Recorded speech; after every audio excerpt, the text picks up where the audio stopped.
Hey everybody, today's episode of the R&R Show is brought to you by Fun Again Games. And hello Ruel, how are you, sir? I am doing fantastic, Richard. How are you? I'm doing okay. Although, that's kind of bearing the lead. Neither of us are doing okay. I've done something terrible to my foot and can't put any weight on it, and your entire world has imploded, which if you were to remove that backer behind you. There's a lot going on, folks, and if you'd like to know more about our personal lives, well, you can hit that eye up in the top right corner screen to go watch the extended edition of this episode, where we do all kinds of things. We get very philosophical about games, and we tell you all the stuff that's going on in our personal lives. But if you're just here for the games, James, then you're in the right place, because we're about to tell you our top 10 games we'd buy right now, sponsored by Fun Again Games. Yeah, right. This I've been looking forward to this. You'd alluded to it. All the personal life issues are going on, so I've been really fired up to get together with you again and talk about games, because that's what we're all about. I can't wait to see what's on your list, because again, we talked about this a little off camera here. Did you come up with the games that I thought you would come up with? And I left some off my list because I had a feeling you would. So I'm really curious to see what games I cannot wait. There were some really good ones. This is a very good month for this topic. But before we get to that, folks, we're not here just to talk about games. We're here to help you get those games, because one lucky winner of the viewer of this episode, or listener, if you're listening to it on the podcast, which is podcast.rahdo.com, you can always listen to these rather than watch, is going to get a $50 gift certificate that they can use for anything they'd want to buy at Fun Again. That covers the games and shipping. Ruel, how do they win? Oh, folks, all you have to do is watch or listen to this episode, and one of us is going to say the secret word. And when you hear that secret word, you are going to write down, not the secret word, but the game that we're talking about. At that moment, you're going to send it in an email to contest@rahdo.com, and you'll be entered to win your very own gift card from Fun Again Games. Well, what is the secret word? The secret word this time is plumbing. Yes. So that's a little hint, folks, as to what I am dealing with these days. Yes. Plumbing. So one of these games I'm going to be talking about, you'll hear me say plumbing, and then you enter the game and send it on out to Rahdo.com. Contest@rahdo.com, the name of the game when one of us says plumbing. And it won't be Ruel shouting plumbing for no reason, because he has some epic plumbing problems. But if you want to know more about that, folks, oh my gosh, he has got some stories. Again, you can go check out the extended version of the show. But with all that out of the way, I think we are ready to go. And do you have your first game queued up, Ruel? I do. And let me cue that up here. All right. Put it on the screen. So these are the top 10 games we would buy right now. Yes. Fun Again Games got a lot of great ones. And this one, I have not played this game yet, but I saw it on the Fun Again game site, and I'm super excited about number 10, Hidden Leaders. This is a sort of a deduction game. So this is something I would play at a party, but it's really neat. It's a tableau builder, and it's got this mix of social deduction in it, where you have a hidden leader. Each player has a hidden leader. They are aligned to 2 of the 4 factions, okay? So what you're trying to do is get one of those factions to get in the lead and hold that lead to the very end of the game, and then you're going to reveal who is the green team or who is the red team. And you do that by playing cards. All the different cards you're going to play have different effects on the game, and you're building a tableau. Everyone's building a tableau, and then whoever hits like a certain threshold number of cards played, the game will stop. You'll look at the leaderboard and see who's in the lead, and it's like, oh, it's the green team or it's the red team. Yeah. And then you reveal who has that leader in their hidden leader. And I just think it's a clever way to do a social deduction game. Social deduction is not always my jam. It's not always my favorite. But when you have clever little mechanics like this, and it plays in about 20 to 40 minutes, that for me is a sweet spot for a social deduction game. It's light, but it's got some strategy to it. It has a bunch of direct player interaction. So if that's not really your thing, this may not be for you. But I think it's really clever, and that's why it's our number 10, Hidden Leaders. Yeah, it has a great look. And a great price. It's on sale right now for so I imagine that's probably part of why you put it on there, because at $16, why not take a chance? Although you don't really have to take a chance, folks, because if you'd like to know more about it, Shay did a run-through of this when it was on Kickstarter a couple of years ago, and I know he really liked it too. He really dug it. So Nice. that is, I think, a good place to start. But Yeah. let's move on to number 9 on the list, Messina 1347, which is a wonderful game that I absolutely adore. It just missed my top 10 games of last year when it was widely available in Europe, and now I think it's starting to become available elsewhere outside of Europe, and so they've got a copy of it from Rio Grande Games. And unfortunately, they have no pictures of it, but I saw they had no pictures of it, so I went on ahead and said, hey, look, here's my run-through I did of it last year. This is a very, very cool game. It's kind of a timely game because it is about the early days of the Black Death Plague. And it was interesting. I remember Delicious Games, when they published this, they were like, oh, we really want to be sensitive about the fact that we're playing a plague game during a real-world plague, that portions of sales of this game actually went to Doctors Without Borders. And I suspect that's probably still the case. So that's one of the reasons to maybe consider checking this game out. But this is from designer Vladimir Suki. I believe it's Suki. I'm trying to pronounce it correct for the first time in 10 years. And as always, he's one of my top 10 favorite designers of all time, and he does an amazing job. And there's so many things that you're trying to balance. It's a worker placement game where you're sending your agents out to the city, but the city is starting to fall under the plague, and you have to stop the spread of plague by, as they did back then, literally burning buildings down, and that cuts off where you can actually do the worker placement.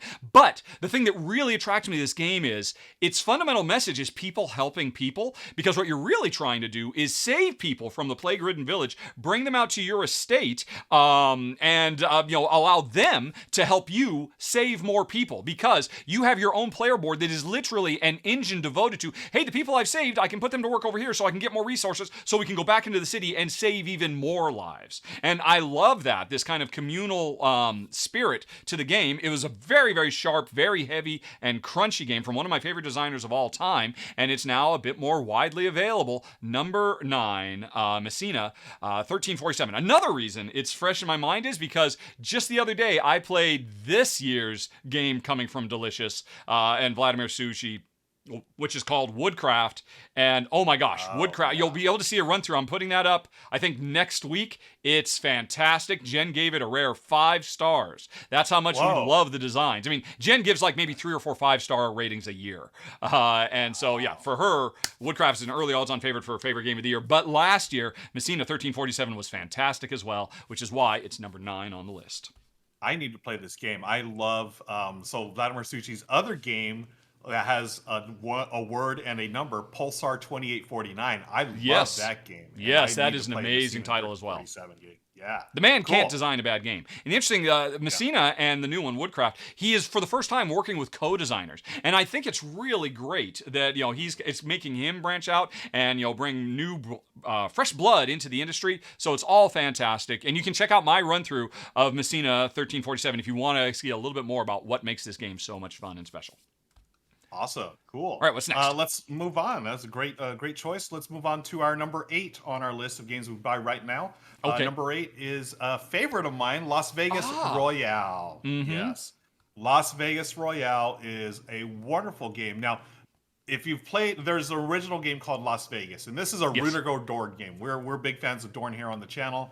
This is basically Las Vegas with the Las Vegas expansion, Las Vegas Boulevard. And as you can see on Funnigan Game site, it's a ding and dent game, so you can get a pretty significant discount. I love this because it takes the base game of Las Vegas, which is basically rolling dice and it's almost like area control. But then it adds these really fun, almost like game show moments to it. You have like little mini games that you can play depending on where you put your dice. The base game is still there. You're placing dice, trying to take a certain number so you can take the most money. But then you have all these different modules. I think there's like a dozen or maybe 16 modules that you could add into the game. Yeah, you can pick and choose which ones you like. Whatever plays best with your group. Whether it's just straight luck, like a luck fest where one of the mini games is literally roll 2 dice and then you're going to get money based on what you roll. But then there's other ones that, are like dice placement games as well. And I love this because it takes the base game, which is fantastic, and just ramps it up in fun. It plays up to 6 players, and you can hit both types of crowds. You can hit the non-gamer crowd because, hey, it's gambling, it's Vegas, it's fun. Or you can sort of hit the, more veteran gamers in your group saying, hey, we have the basic, push our dice area control, but we have some other elements as well that work well for strategic gamers, if you want to call them that. So I love this game. It's always a hit with my family and my group of gaming friends, and that's Las Vegas Royale, our number 8 on the list. I have to admit, to my shame, I have never played Las Vegas. Or the fan. That was a genuine look of shock on your face. Yeah, because I know you're a big Rudiger Dorn fan. I'm a total Dorn head, which I think is a term I just made up right now. I am a Dorn head as well. Yeah, you need to play it. It's now a 2-player game. It's decent, but once you get into 3, and that might be the reason why you haven't played. I've Las not Vegas. sought it out. Yeah, maybe that's the case. Because I have no reason not to. I've seen it, and it looks sharp and clever. And the deluxe edition, I didn't know it came with all those different modules you could turn on and off. That's really cool too. Wow. Yeah. Okay. Now, I'm thinking the base game actually isn't too bad for 2 players because you play like with a dummy player and they sort of like block off certain areas. I'm always a fan of that. You can do the base game. Yeah. So try that. And now, as far as the expansions, that stuff probably plays better with more players. But definitely give the base game a shot. All right, cool. Well, let's move on to one I have played. Number 7 on the list is Dice Realms. And this is another one that I pulled out of the Ding and Dent. Man, this month, there were so many games. I could have easily done a top 10 Ding and Dents from their collection when it boils right down to it. I limited myself to only 3. I got 2 new ones and 3 Ding and Denters, and Dice Realms is one of them. Now, this is another one that I've already done a run-through for, so you can check out why this dice crafting game, I was already really impressed with it when I played it. Now, here's the thing, though. What gets me basically, this is Dominion with dice. Instead of a deck of cards, you're building up a collection of dice by snapping new faces on them. Every time you play, you have a different combination of abilities that the different dice faces represent, and you're racing to score points against everybody else. The core Dice Realm is excellent, in much the same way that the core Dominion is excellent.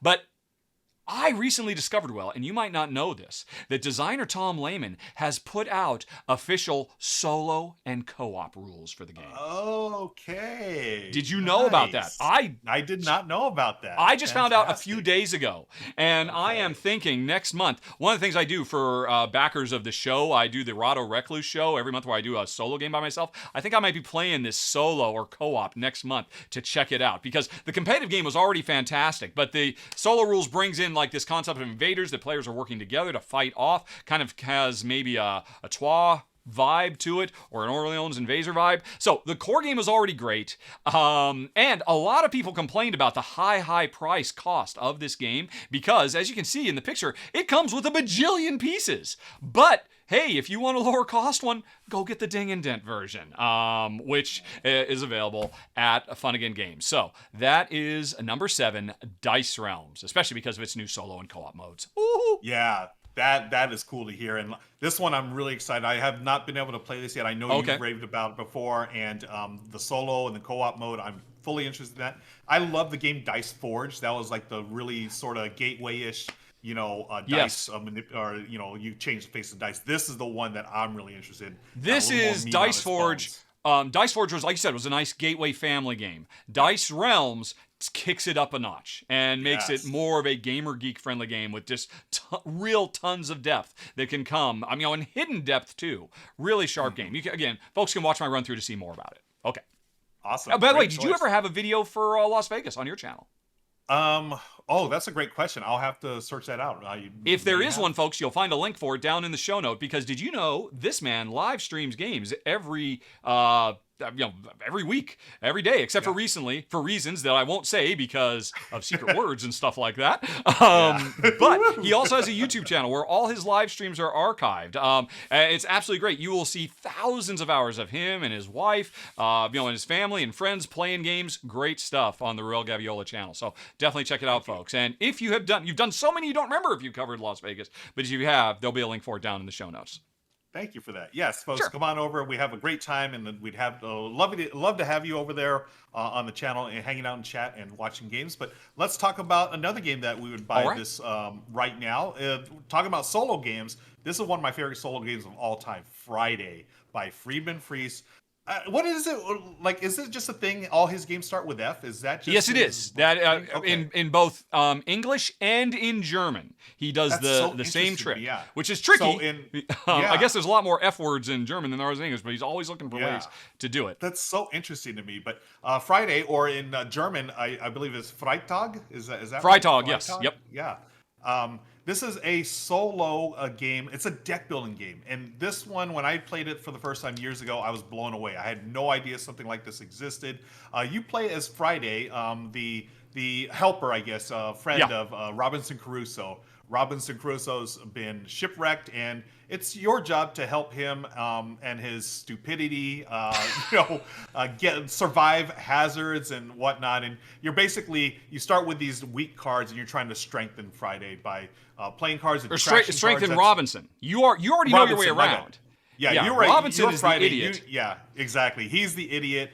You already know all about indoor plumbing and everything else. He doesn't. He's got to figure it out with your help. So there are hazards on the island. You're going to go through 3 rounds, and basically what you're trying to do is optimize your deck by trashing them. There's a lot of really cool choices as far as like, okay, do I trash this now or do I wait a little longer to use this card or this ability? And there are different hazards and different basically bosses that you can go to at the very end of the game there. And hopefully your deck is strong enough, or Robinson is strong enough to take down the pirates at the very pirates end. that are coming for you. Yeah. Yeah, so it's a very clever game, such a neat design, and I can't think of any other solo deck builder or a deck builder that's specifically solo that plays as well as this. My only complaint is those funky sized cards. I don't know why they chose those cards. I would have just preferred regular playing cards or even tarot sized cards, but these a little funky in my hands at least. But it's a wonderful solo deck builder, and that's why it's our number 6, Friday. Yeah, I mean, you are right to call this one out. I mean, amongst solo fans, this is widely regarded as the solo card game to get. Yes. These low prices, why not? If you like solo games, folks, and you haven't played Friday, you are definitely missing out. Very, very good call. Okay, Yes. So that was number 6 then. Let's move on to number 5, Space Station Phoenix. And once again, I am going back to the Ding and Dent drawer because why not? Why not save $5 or $10 while you're at it? Just because, there's a little smudge or, the corner of the box got a little banged, and Fun Again, they are very, very careful about always sending out pristine copies of games. So if it's not pristine, you can get it cheap, and I like cheap, and I really like Space Station Phoenix. This is such a really, really sharp game. This is a top 10 of the year candidate, I think, for this year. We are in the future. Humanity has gotten their act together, so aliens are starting to come, and they can't breathe our atmosphere. So everybody's competing to build the best space station in orbit around Earth, which means we are on the surface of the planet having to rocket up supplies to build these space stations. And we already have each player has a fleet of ships, which are basically worker placement spots in orbit that will let you build the different modules for your space station. But the coolest thing about this game is the more of the space station you build, you're building a bigger engine, because every once in a while you get to run your space station. And if you've built it well, it does all kinds of combo things and whatnot. But you need to keep building it. And so you have this worker placement element of the game. But one of the most important worker placement spaces you can go to is the one that lets you rip apart your worker placement board. Because these ships in orbit, it's much easier to scrap them for parts rather than ship new materials up from the surface. So if you don't think you need the red card anymore, I think I've gotten all the use out of it I need, I'll go on ahead and scrap that to get more resources so that I can build the next module. But then you find out later, I do still need that red card. Why did I scrap it? But the beautiful thing is, this is a worker placement game where you can go to your worker placement slots or your opponent's. And your opponent says, yeah, come over and use mine because I'll get a passive benefit for that. Or if your opponent has trashed theirs as well, there's always these public ones that are available, but they are way too expensive to use. So the game has a really interesting ebb and flow. You start out doing worker placement stuff, as quick as you can, as efficiently as you can to build up your engine. But as your engine gets bigger and bigger and it becomes more and more expensive to build it and run it, you start ripping apart your worker placement game. You destroy your worker placement game to enhance your engine building game. And it's almost like the two things work at counter purposes to each other, and I absolutely love it. The game has tons of variability built in because there are dozens and dozens of modules that only a small subset of them will be available every time you play. Everybody gets special player powers. It's really, really cool, which is why it makes a list at number 5, Space Station Phoenix from the Ding and Dent. Or you can pay a bit more and just get a full pristine version if that's your preference. I have no idea why I have not played this game yet. This ticks off everything I love about games. Yeah, this looks awesome. I don't know why I haven't played it yet. I bet you this is going to be a game that at the end of the year makes a lot of people's top heavy games, because this is definitely heavier than the regular Euro. There's a lot going on. I can see why. Awesome. All right. What do we got Let's move in. We're in our top 5 now. Our number 4 game that we would be by right now is number 4, Startups. I love Oink games, and this is one of my favorite Oink games, and I don't actually have this in my collection, so I may be clicking on that button real soon to buy my very own copy. Startups is there it is right there. Cool. Okay. Cool. Startups, just like any other Oink game, it's a small box game, but this is an economic game where you are bidding on different companies. It is, you're buying shares in companies, and what's really neat about this, the companies themselves, you can buy them. You can buy anyone you want. And here's the thing. After every round, you're going to get paid dividends if you are the majority stockholder in this company. And the money comes from everyone else who has a minority share in that.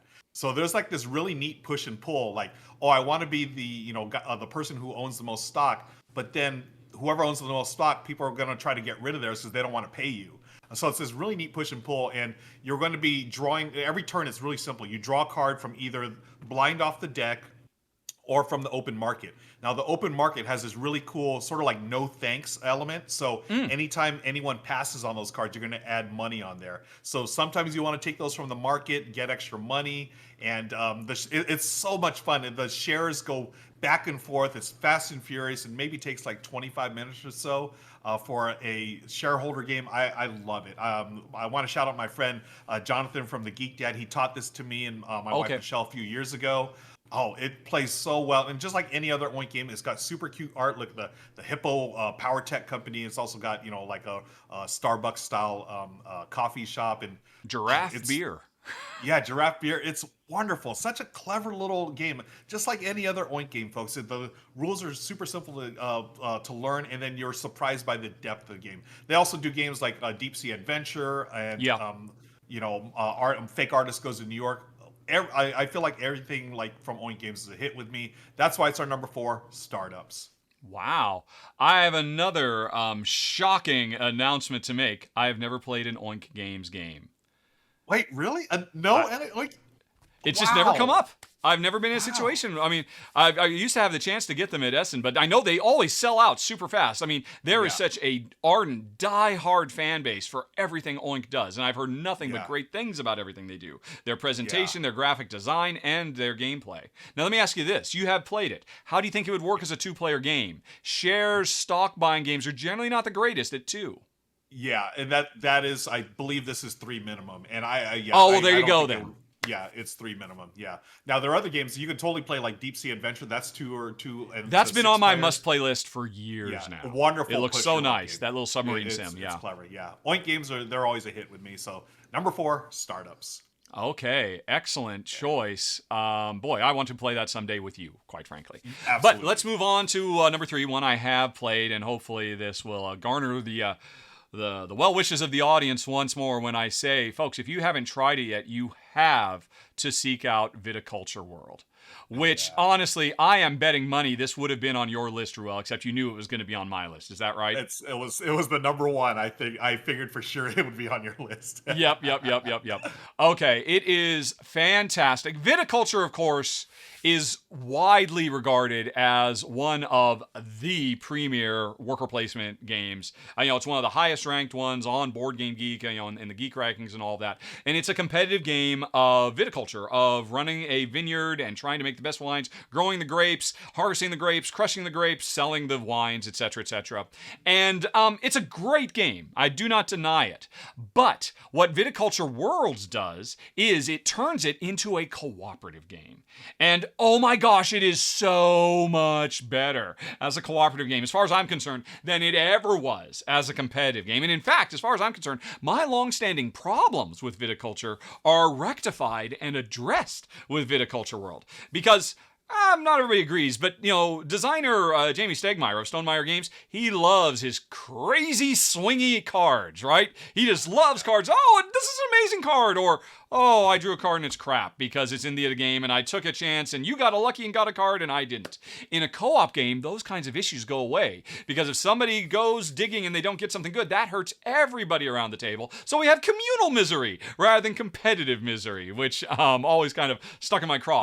And it's not just the fact that this is, they went so far above and beyond. They could have just said, hey, let's just tweak some rules and whatnot and come up with a timer you have to play against and everybody has to score certain points. But here's the deal. They call it Viticulture World because the game comes with 7 different modules that represent the 7 different continents you can play on, and each one introduces new different gameplay elements to the game.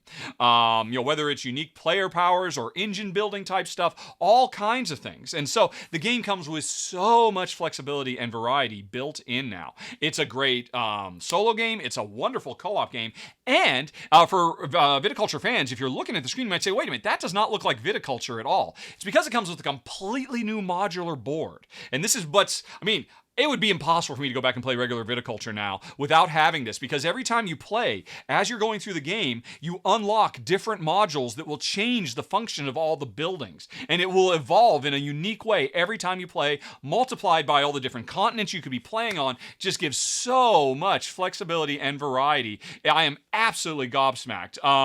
This is, unless you hate cooperative play, if you own Viticulture, you need to check this out. It so elevates the game. Now, some people might be upset because it does, for me, it's another improvement. It really enhances the depth and complexity of the game, gives you a lot more to crunch on. So for people who love the pure elegance of straight Viticulture, maybe that'd be a reason not to get it. But for me and Jen, it makes Viticulture, a top 100 game for me, which it wasn't before. And now it is, thanks to our number 3 Viticulture World. Yeah, I love me some Viticulture, and I'm ashamed to say I've had this copy of Viticulture World on my shelf of opportunity for a while now. Then we both have some shame today. Well, I need to change that. I need to play it. I'm going to say this, and I will go out on a limb here. Viticulture is the best game that Jamie Stegmaier has designed. That's my number 1 of his, followed by either Scythe or Tapestry, one of those two. But Viticulture to me is the pinnacle of his designs. It's a wonderful design, and that's why I can't wait to jump into Viticulture World. Well, this will just further cement that for you. I guarantee it. Nice. Okay. All right. Got 2 games left, folks. Let's move on to the games that we would buy right now. The number 2 on the list. I'm excited about this one because of the theme alone. It's Star Wars Villainous: Power of the Dark Side. It's a villain. It's a Villainous game. It's got Star Wars. Of course, I'm going to want it. Now, Villainous is a fun game. I would say it's like a gateway, probably a gateway plus, actually, because this game has a ton of the Villainous games always have a ton of take that. So it's not really for everyone. You need to know what you're getting into. If you're not going to take that, you will not like the Villainous line. But I'm okay with it. My family and friends are okay with it. And you all know how much, maybe you don't, but you do now know that I love Star Wars. So I want to play as Darth Vader, Kylo Ren, and the other baddies of the Star Wars universe. It's the gameplay is pretty straightforward. You're playing cards onto your little tableau. They trigger different actions. Then you can fate. You can play fate on your other on your opponents. Would basically mess them up with the heroes. So you're playing as the villains in this case in the Star Wars universe. They also have the Disney universe. They also have the Marvel universe. I mean, Villainous, that system. They can go. Like the sky's the limit as far as IP is concerned. They could do anything. But again, you need to know what it's all about. It is a lot of take that. You are going to be playing your villains and then, hopefully getting to your different win condition. That's what I do like about this. It's asymmetric, so each villain has different types of win conditions. So, you can play different villains and basically play like almost different style of games. So really, is that always the case with Villainous, or is that something new with the Star Wars one specifically? Yeah, no, it's always the case. In the original one, Prince John had a different win condition than the other villains. They also have Marvel villains as well, and now Star Wars. So This one, the theme alone got me, and that's why it's our number 2. Star Wars Villainous: Power of the Dark Side. Yeah. Have you played Villainous? I have never played Villainous, and I never will. Yeah, I because figured Villainous makes me angry. Well, Villainous is a hugely popular gateway game. I mean, Villainous is probably going to be ultimately up there with your Carcassones and whatnot, given enough time as, hey, board games are more than just Monopoly, and sorry, did you know? Yeah. But it's such a missed opportunity because they draw so many people in. But then they say, hey, you know what modern board games are? They are just play some cards and bonk each other over the head. Have we really evolved that much? It always drives me nuts. Villains should team up like the Sinister Six. If the Villainous series was a cooperative series of games, and then you get people, I just want to play as Darth Vader. Oh my gosh, Darth Vader working with Darth Sidious or Kylo Ren to try to take down Luke Skywalker and whatnot. Now that's more interesting than, Darth Vader trying to beat Kylo Ren or Darth Sidious. I mean, it's just always, it's fine. I know they're incredibly well-loved and incredibly popular. And I'm sure they are converting, making new board game converts every day, and for that I am very thankful, so I can't complain too much, but come on, gang, let's bring in some co-op. Says the guy who just raved about turning Viticulture into a co-op game, of course. So yeah, no I surprise would love there. to see that. That's a great idea, folks. Who knows? Maybe that's in the future. We shall see. Okay. We've got one game left. And it's another co-op because I want to work with Ruel instead of smash him in with a lightsaber. So our number 1 is another one from the Ding and Dent files. Although you could buy a new version of it as well, Stars of Akarios. And oh my goodness, this is basically, it lives up to its billing. This is Gloomhaven meets Star Trek, or Gloomhaven meets Battlestar Galactica. It is basically Gloomhaven in space. And really, in terms of gameplay, this is Gloomhaven meets X-Wing. You know, the X-Wing miniatures game, or I guess the Star Trek Attack Wing miniature game. I know there was a Dungeons & Dragons dragon dogfighting one as well. Because rather than dungeon delving, working cooperatively with people, we are engaged in epic space combat in this game.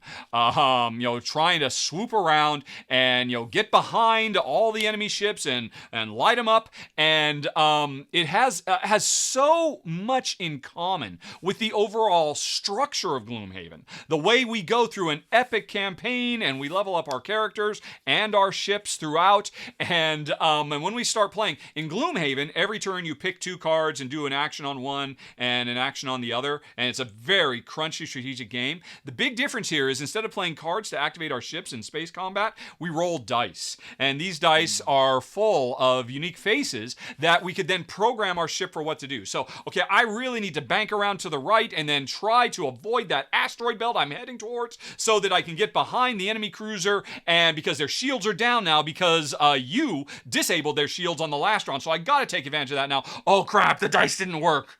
Now I have to fly through the asteroid belt. Okay, here we go. And it's so full of really cool, fun, Star Wars, Last Starfighter, daring do space battles. And it's a lot of fun. And again, driven by a very, very clever system where, I roll these dice. There are tricks you can do to re-roll dice in some cases. It's a dice worker placement game, basically, where after you've rolled them, you hopefully will be able to pull off the moves you want. But that's only half the game, Ruel, because the other half of the game is eventually our Battlestar Galactica mothership starts traveling throughout the cosmos, and we have to make big story-level decisions about, are we going to go to that planet? Are we going to investigate that nebula and whatnot? And then when we go and search, we might run into new alien races that we can interact with. Actually, I'm going to draw another parallel. One of my favorite video games of all time, Star Control 2.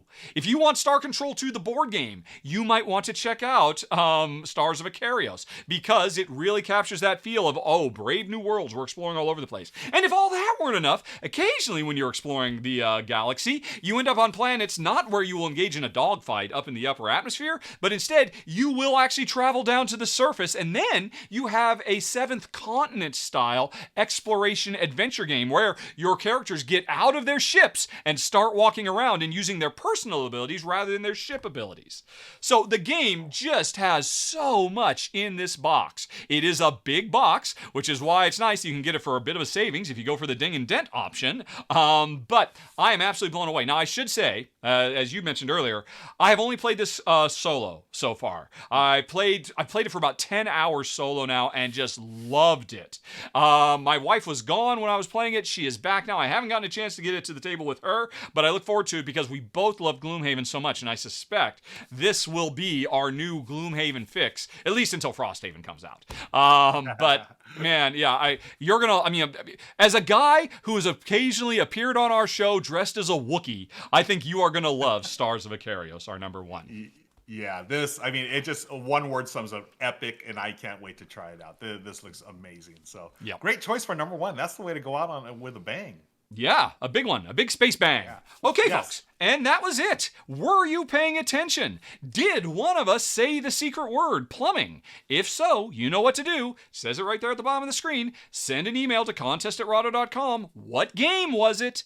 When the secret word was said, put that in your subject, and you will be entered to win a $50 gift certificate from Fun Again Games. So do not delay, folks. It always makes me happy to write that email and say, guess what? You win! And inevitably, it's like, oh my God, I've never won anything in my life. And it could be you folks. Because unlike other contests, we make you work for this one. You actually have to listen, which means not as many people enter the contest as actually watch the show. So you have a much better chance of winning this contest than most of the ones you would enter online. But if you didn't hear the secret word, which once again was plumbing, go on ahead. If you are a subscriber on Twitch, on Patreon, or on YouTube, direct message me, because as you support the show, I'll support you. I'll tell you where it was so you can enter easy peasy and you don't have to go watch the episode 3 times looking for it. All right. That is it. I believe we are done, Ruel, unless you've got anything more for the road. No, I think that's it. A lot of great games we talked about today, and I can't wait to do it again. All right, well, then we will see you next week. The R&R show, yes, folks, is a monthly show, but in the month of September, the upcoming month of September, we're going to be doing 3 episodes because we've got some sponsors on board. So you'll be able to see us next week, the week after that, and then the final week of September. So get used to these 2 faces, and be sure to show up live or watch the extended show because there's a lot of behind-the-scenes stuff, including what we're about to do now. We're about to say goodbye, and then we're going to continue the live stream and talk about all the other games we wanted to put on the list. So, Ruel, thank you for going out of the way. Man, you really went above and beyond to be able to get in front of a camera this week, and I really appreciate it. And I hope you make it through all of your plumbing issues very, very soon. And folks, thanks to everybody for watching as well. And finally, thanks to sponsor of the show, Fun Again Games. Have a nice day, everybody. Talk to you later. So long. Bye-bye.